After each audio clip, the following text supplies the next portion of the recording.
Hello, and welcome back to the Easy Speak podcast. I am so happy you are here with us today. Hey everyone, welcome. If this is your first time listening, we are really glad you found us. And if you have been with us before, welcome back. It is always great to have you here. Today is a special episode because we are going to talk about something that every English learner thinks about, something that many people find difficult, and something that, when you get better at it, changes everything about how you learn English.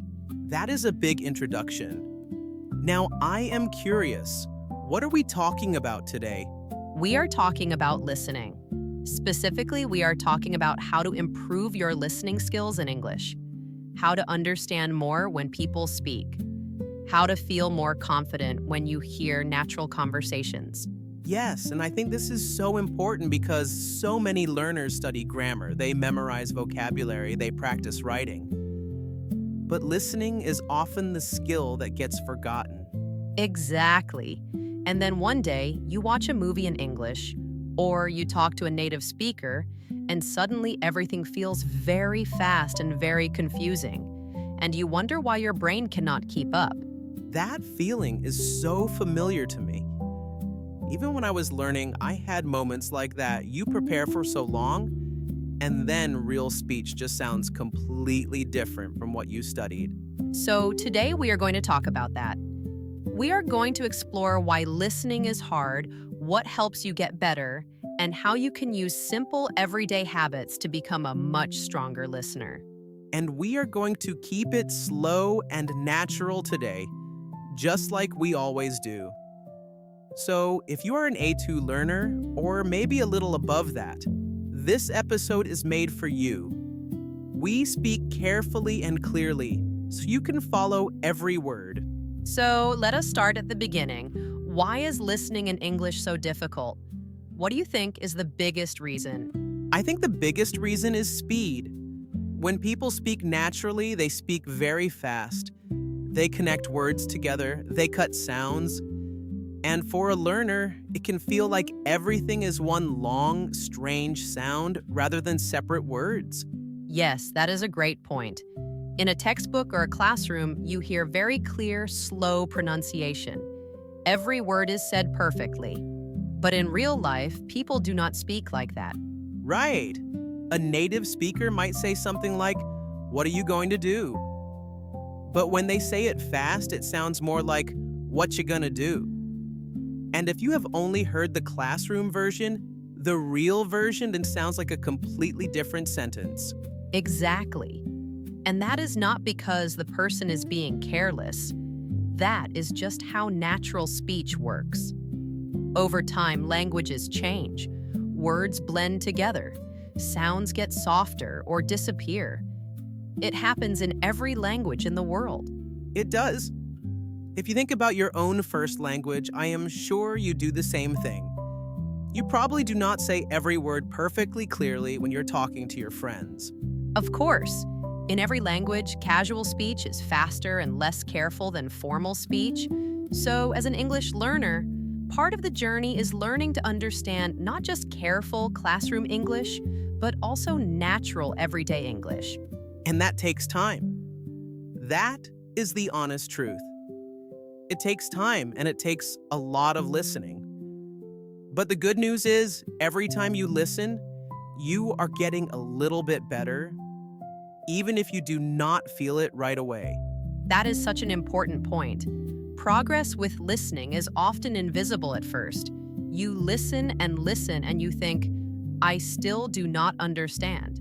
But something is happening inside your brain. Your brain is slowly learning the patterns of the language. It is like learning to ride a bicycle. For a long time, you struggle, you fall, you feel like you will never get it. And then one day, suddenly, your body just knows what to do. And you cannot explain how or when it happened. That is a beautiful way to describe it. Language learning is very similar. There's a lot of invisible progress before you start to notice the results. So let us talk about something practical. What can people do every day to improve their listening? Because I think a lot of people want to get better, but they're not sure where to start. Yes, let us talk about that.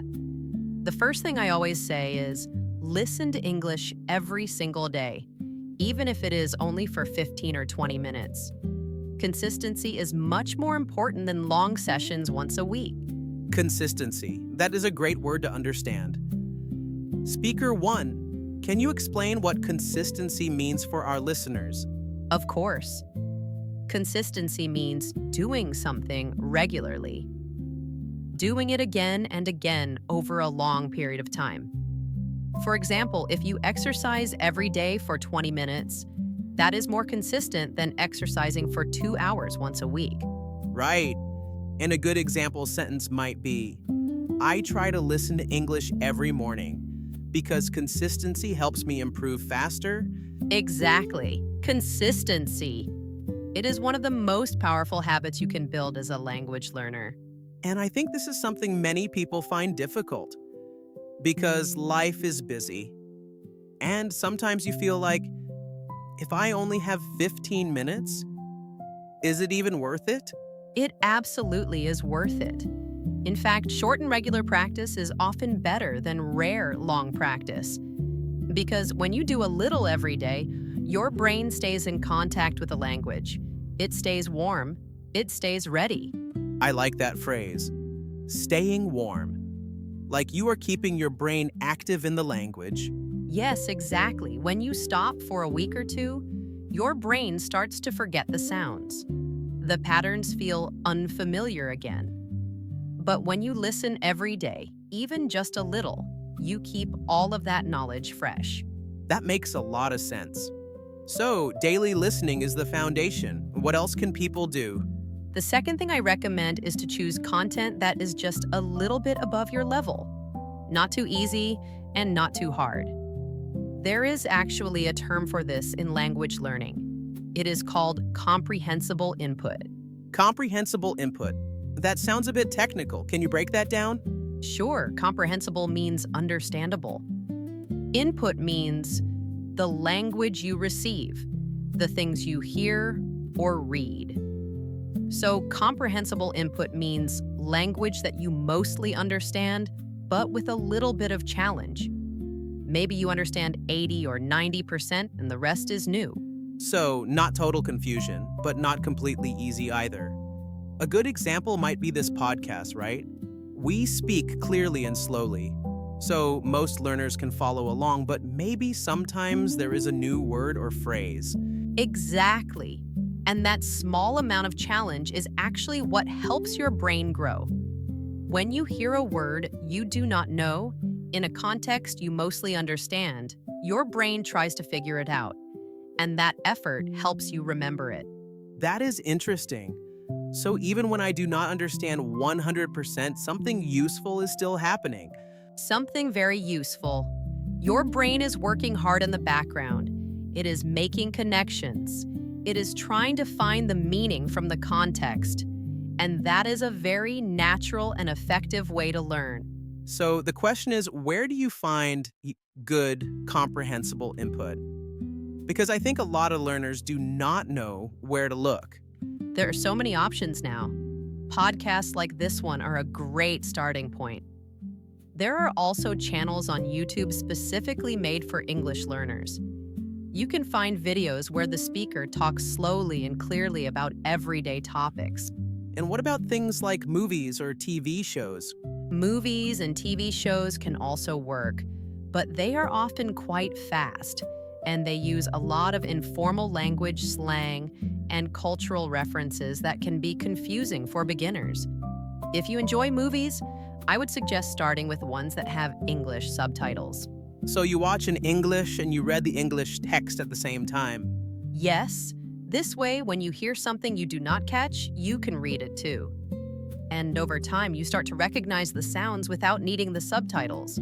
That is a really gentle way to bridge the gap between slow, careful speech and natural, fast speech. It is a bridge. That is a perfect way to say it. You build a bridge from where you are to where you want to be, and you cross that bridge slowly and steadily. I love that image. Okay, let us talk about something that I think is very common among learners. That feeling of panic when you do not understand something. Because I think many people freeze when this happens. Oh, yes, that panic feeling. I think almost every learner knows this experience. You are listening, and then there is one word or phrase you do not understand, and suddenly your brain focuses completely on that missing piece. And while you are trying to figure out what that word was, you miss the next 3 sentences. Yes, it is like a snowball effect. One small confusion becomes much bigger very quickly. Exactly. And what I always tell people is, do not stop at the one thing you did not understand. Keep listening. Let it go. Trust that the context will help you understand the overall meaning.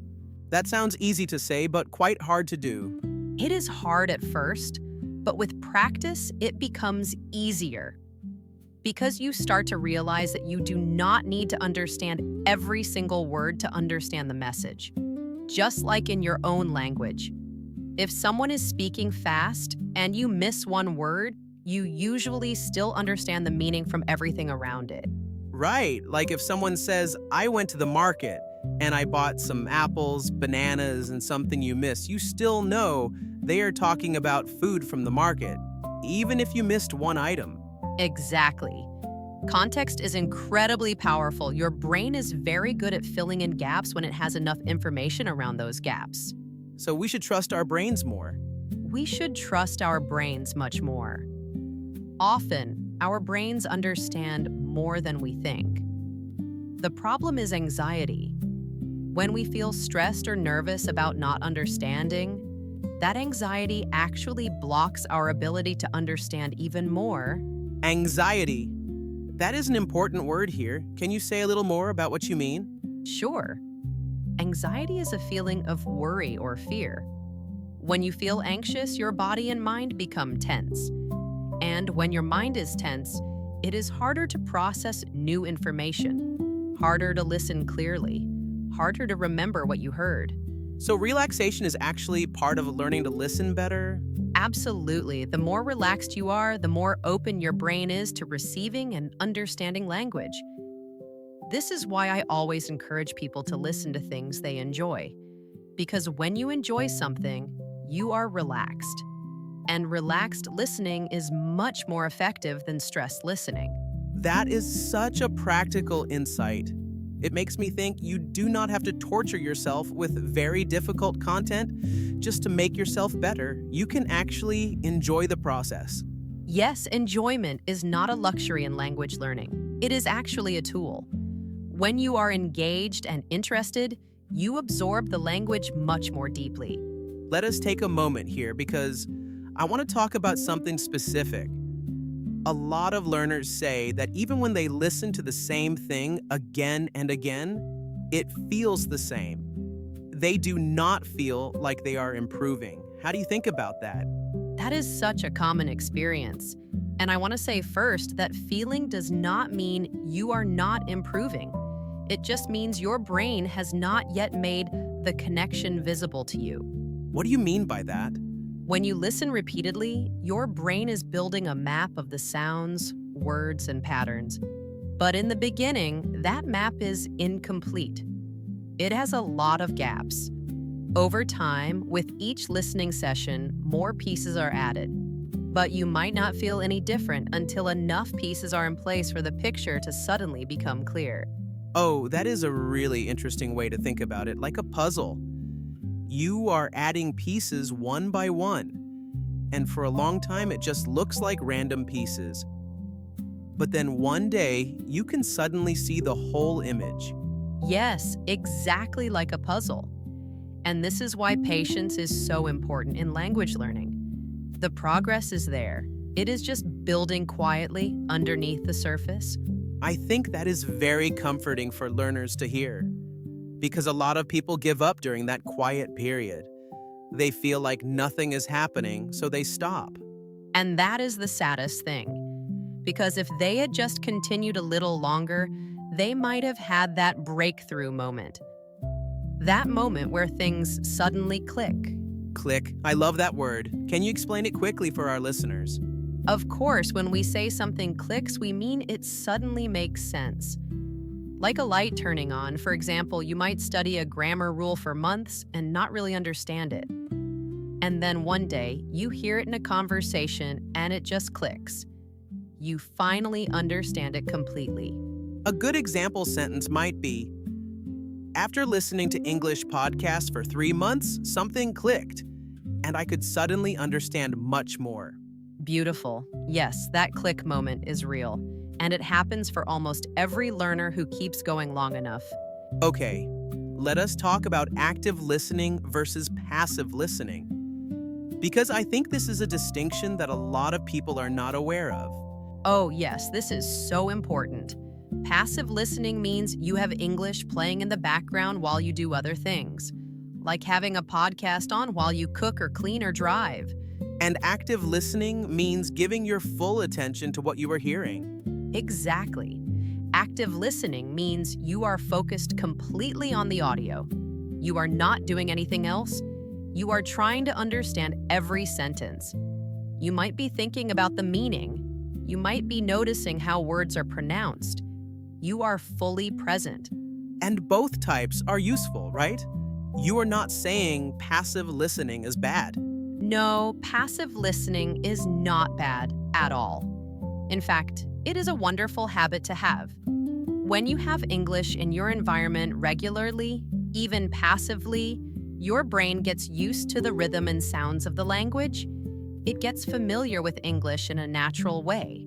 So passive listening builds familiarity, and active listening builds understanding. That is a perfect way to put it. Both are valuable. Ideally, you do both.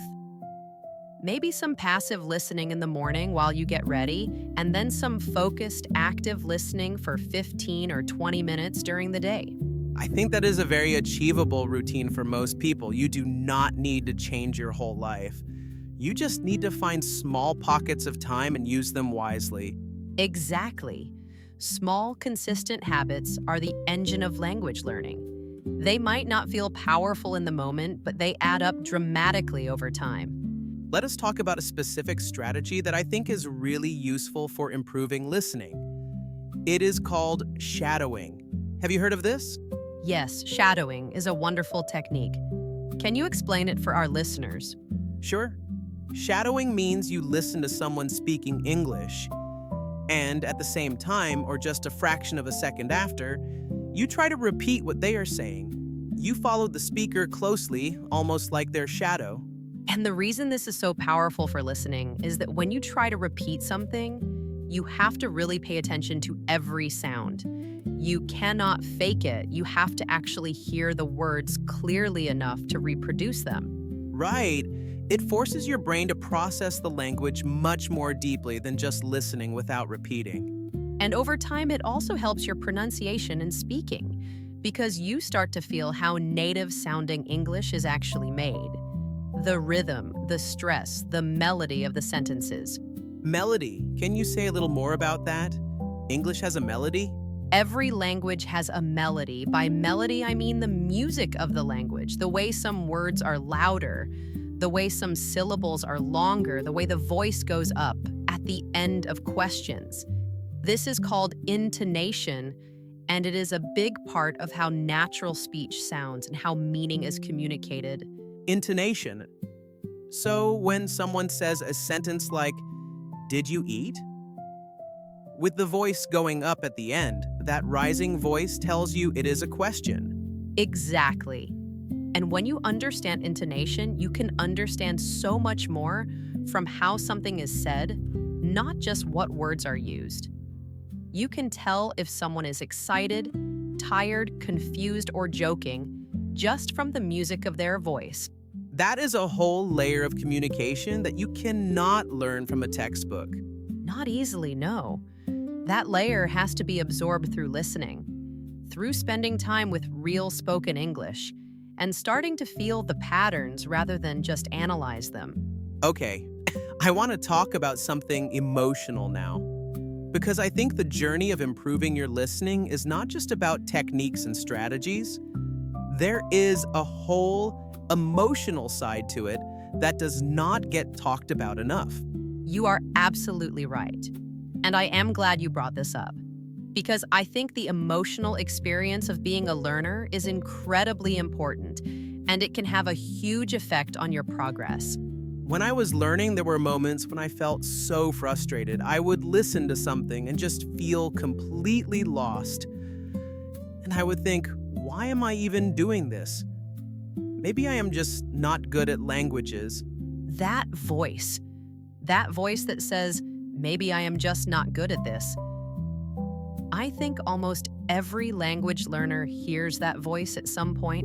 And it is such a discouraging voice. It is. But here is something important to remember. That voice is lying to you. The truth is, struggling with listening does not mean you have no talent. It simply means you have not yet built enough exposure. It is a question of time and practice, not talent. I think that reframing is so helpful. Because when you tell yourself, I am bad at this, you feel helpless. But when you tell yourself, I have not done enough of this yet, that feels actionable. That feels like something you can change. Exactly. One mindset closes the door, the other mindset opens it. And the good news is you get to choose which mindset you hold. Mindset. Let us make sure our listeners understand this word. Mindset is the way you think about something. Your mental attitude or approach. Yes, and a growth mindset, the belief that you can improve with effort, is one of the most powerful tools any learner can have. When you believe you can get better, you keep going. And if you keep going, you will get better. It becomes a self-fulfilling belief. You believe you can improve, so you keep practicing, and because you keep practicing, you do improve, which confirms your belief. Exactly. The belief and the action feed each other. They support each other in a beautiful cycle.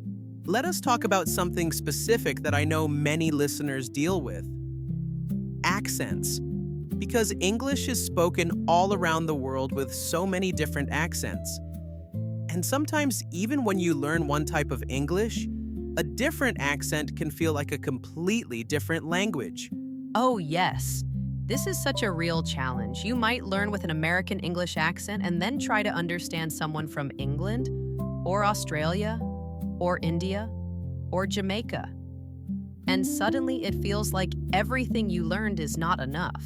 So, what do you advise for dealing with different accents? Exposure is the key. The more different accents you expose yourself to, the more your brain builds a flexible map of English sounds. If you only ever listen to one accent, your brain only knows that one version of English. But if you listen to many accents, your brain becomes more adaptable. So the goal is not to master one accent, but to become comfortable with variety. Yes, because in real life, you are going to meet people from everywhere, in your job, online, when you travel. English is a global language, and it comes in many beautiful forms. Being a good English listener means being comfortable with that variety. And I think that also connects to something we talked about earlier, which is letting go of the need to understand every single detail. With an unfamiliar accent, you might miss more than usual. But if you stay relaxed and trust the context, you can often still follow the conversation. Yes, and gradually, that unfamiliar accent becomes familiar. The brain is amazing at adapting. Give it enough exposure and it will find the patterns. Let us take a moment and think about what kinds of listening content are best for different levels of learners. Because I think the answer is different depending on where you are in your journey. That is a good point. For beginners, the most important thing is clarity. You want to listen to content where every word is spoken slowly and clearly. You want short sentences, simple vocabulary, familiar topics like daily life, food, family, weather, work. Things that you already have a mental picture of, so that even if you miss a word, the context gives you a lot of help. Exactly. As you move toward intermediate level, you can start to listen to content with a slightly faster pace. More complex vocabulary, more variety of topics, Things like conversations about emotions, opinions, personal stories. And for more advanced learners? For advanced learners, the world is really open. News, documentaries, lectures, movies, comedy shows. The challenge at that stage is not just understanding the words, but understanding the cultural references, the humor, the subtle emotions. That takes a long time to develop. And I think it is helpful to remember that being advanced in one kind of English does not mean you are advanced in all kinds. You might understand academic English quite well, but struggle with fast, informal conversations between native speakers. That is so true. Different types of English are almost like different skills. Each one requires its own exposure and practice. I want to ask you something personal. Do you remember a moment when your own listening felt like it suddenly improved? Like that click we talked about earlier? Yes, I actually do. I remember when I was learning, I used to watch a certain TV show in English. And for a long time, I would understand maybe 60 or 70%. I would miss jokes. I would miss references. I would miss quick exchanges between characters. And then what happened? One day I put the show on and I realized I was laughing at the jokes, the right moments, without reading the subtitles, without pausing. I was just understanding, and it felt like a completely different experience. That sounds like such a wonderful feeling, like a door opening. It felt exactly like that, like a door had opened. And I had not done anything special. I had not studied harder. I had just kept watching, kept listening, and eventually the language had settled into my brain in a way that felt natural and effortless. And I think that story is so valuable for people to hear, because it shows that the reward does come. You just have to be patient enough to reach it. And you have to keep showing up, even on the days when it feels like nothing is happening. Especially on those days. Okay, let us talk about note-taking while listening. Some people like to write down words they did not understand. Others prefer to just listen without stopping. What do you think is better? I think it depends on your goal and your learning style. If you are doing focused, active listening practice, then yes, taking a few notes can be useful. You might write down a word that came up several times that you did not know, and then look it up after the episode. So, not pausing every time you hear something unfamiliar, but making a quick mental or written note and then continuing. Yes, because pausing too often breaks the flow of the conversation. And one of the most important skills in listening is being able to keep up with continuous speech. If you pause every 30 seconds, you are not really practicing that skill. That makes sense. You are training your brain to keep pace with real speech. So, if you stop the race every few minutes, you're not really training for the actual race. A good analogy, yes. Save your questions and lookups for after the episode. During the episode, let yourself be in the experience as much as possible. And what about re-listening? Is it useful to listen to the same episode more than once? Very useful. In fact, I would say re-listening to the same episode 2 or 3 times is one of the most powerful listening exercises you can do. The first time, you get the general meaning. You catch maybe 70 or 80%. And the second time? The second time, your brain is not working as hard to understand the big picture. It already knows where the conversation is going. So it has more resources to catch the finer details. The words it missed before, the phrasing, the subtle expressions. So the second listening is almost a different experience from the first. Very much so. You notice things you completely missed the first time. And this is especially true if you look up a few words between the first and second listening. Because the second time, you hear those words in context, and they stick in your memory much more strongly. That is such a practical technique. Listen once, note a few words, look them up, then listen again. And suddenly the episode is much clearer. Exactly. And by the third or fourth time, many people find they understand almost everything. And that feeling of understanding completely, of hearing natural speech and following every word, is incredibly motivating. It is proof of progress, and we all need proof of progress sometimes. We do. Language learning can feel very long and sometimes invisible.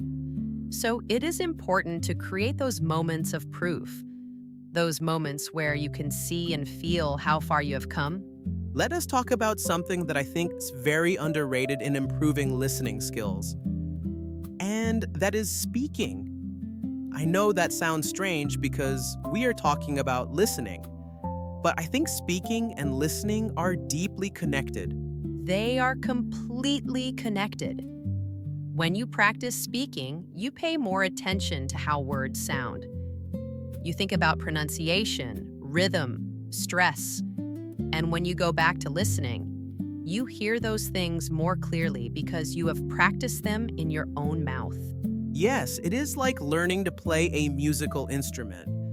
The more you practice making the sounds yourself, the more you hear them when others make them. Exactly.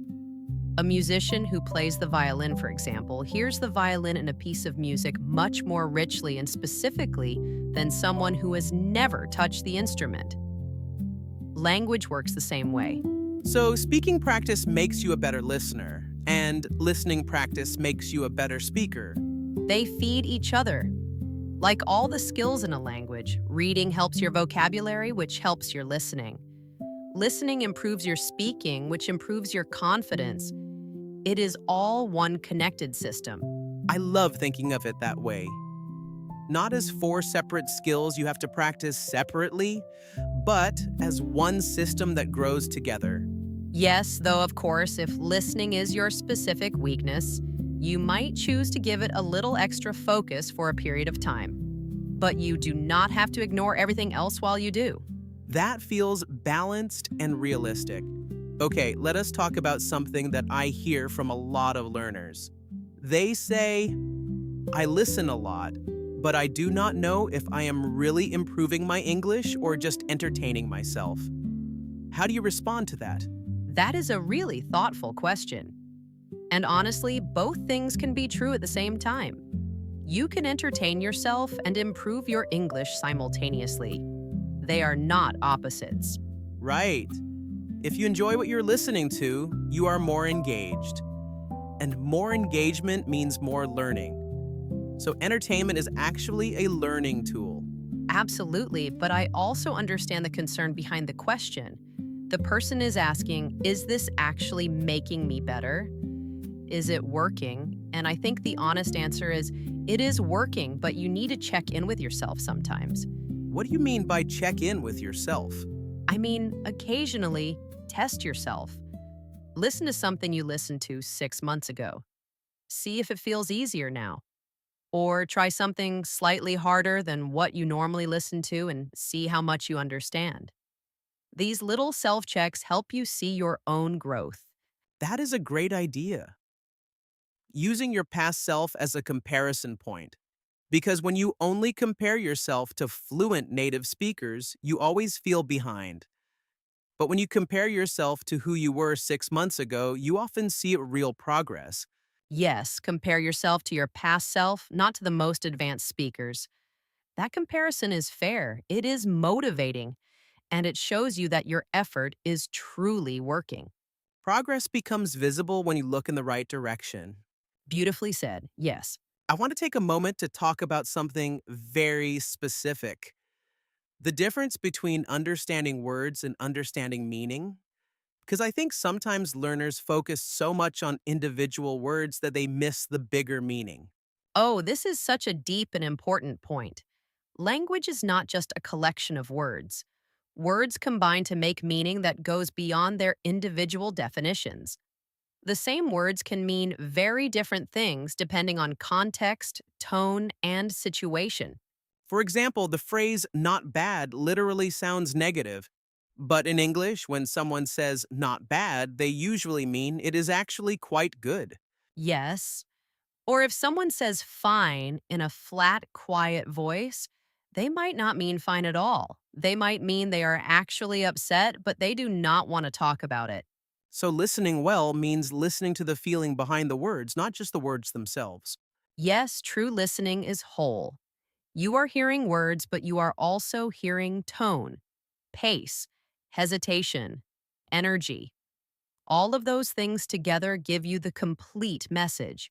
And I think that is actually something that develops naturally with more exposure.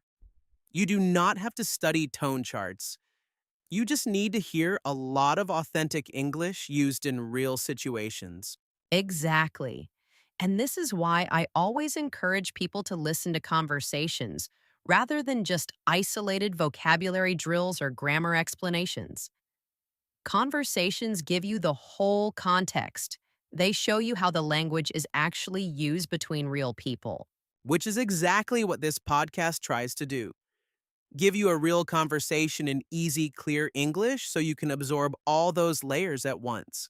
And hopefully feel something while you listen. Because when you feel connected to what you are hearing, your brain remembers it better. Emotion and memory are deeply connected. They really are. We remember things that moved us, things that made us laugh or think or feel something. That is why stories are such powerful learning tools. They engage your emotions, and that emotion helps lock the language into your memory. So, if you want to learn vocabulary faster, learn it in a story, not just in a list. Yes, context and emotion are the glue that makes vocabulary stick. A word you learned in a boring list fades quickly. A word you heard in a conversation that made you feel something, that word stays with you for a very long time. Okay, let us talk about one more very practical habit. Something listeners can start doing from today, not tomorrow, not next week. Starting today, I like that energy. Yes, one thing you can start doing today is narrating your day in English. In your head, not speaking out loud necessarily, just thinking in English as you go through your day. like an inner voice in English. Yes, when you wake up, instead of thinking in your first language, try to describe your morning in simple English. I woke up. I feel tired.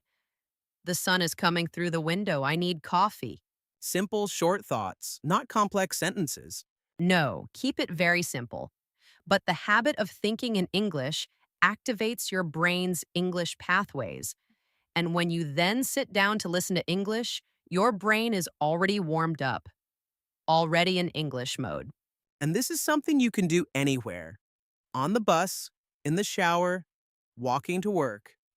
There is no special equipment or time required. Exactly. It costs nothing. It takes no extra time. And over weeks and months, it has a real effect on how comfortable your brain feels with English. I think many listeners underestimate how powerful the tiny daily habits are, not the big dramatic study sessions, the little moments of contact with the language every single day. Those tiny moments build your relationship with the language. And language learning is ultimately about building a relationship, a comfortable, natural, ongoing relationship with English. I really like that framing. A relationship with the language, not a battle with it, not a test to pass, a relationship. Yes, and like any good relationship, it needs time and attention and patience.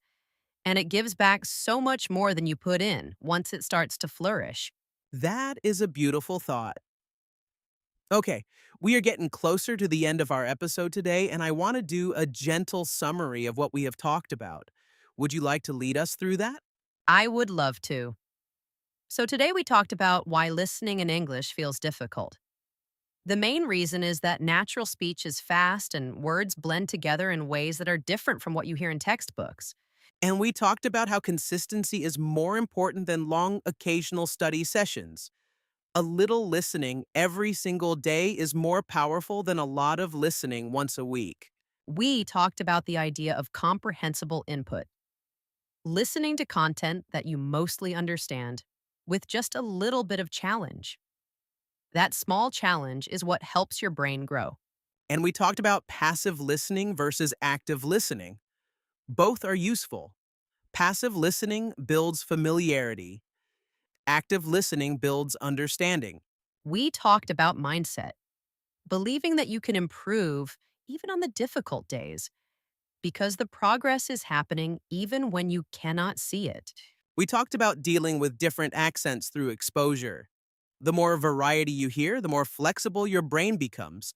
And we talked about some specific strategies, re-listening to the same content more than once, using shadowing to practice and deepen your listening, narrating your day in English to keep your brain active in the language. And perhaps most importantly, we talked about patience, about trusting the process, about giving your brain the time it needs to absorb and process everything it is hearing. Yes, language learning is a long journey, but it is also a deeply rewarding one. Every step you take brings you closer to a version of yourself who can understand and be understood in English, and that is a wonderful thing. It really is. Okay, before we close today, we always love to ask our listeners a question. A simple, reflective question that you can think about and answer in the comments. Today, our question for you is this: when was the last time you had a breakthrough moment in your English learning? A moment when something suddenly clicked and felt much easier? We would love to hear your story in the comments. Even if it is a small moment, it counts. A word you finally understood. A sentence that suddenly made sense. A joke in English that you actually got. All of those moments matter, and sharing them might inspire someone else who is still waiting for their own click. So please leave a comment below. Tell us your breakthrough moment. We truly read your comments and we love hearing your stories. All right, it is time to close out today's episode. Thank you so much for spending this time with us on the Easy Speak podcast. It means so much to us that you are here, that you are taking the time to listen, to learn, and to grow. Every single episode you listen to is a step forward. Do not forget that. If this episode was helpful, please share it with a friend who is also learning English, because the best learning often happens together. And if you have not already, please subscribe to the channel. New episodes come out regularly, and everyone is made with care to help you improve your English in a calm, natural, and enjoyable way. Until next time, keep listening. Keep practicing, and remember, every day you spend with English is a day your relationship with the language gets a little stronger. Take care of yourselves, stay curious, and we will see you in the next episode of the Easy Speak podcast. Goodbye for now, and happy listening. Goodbye.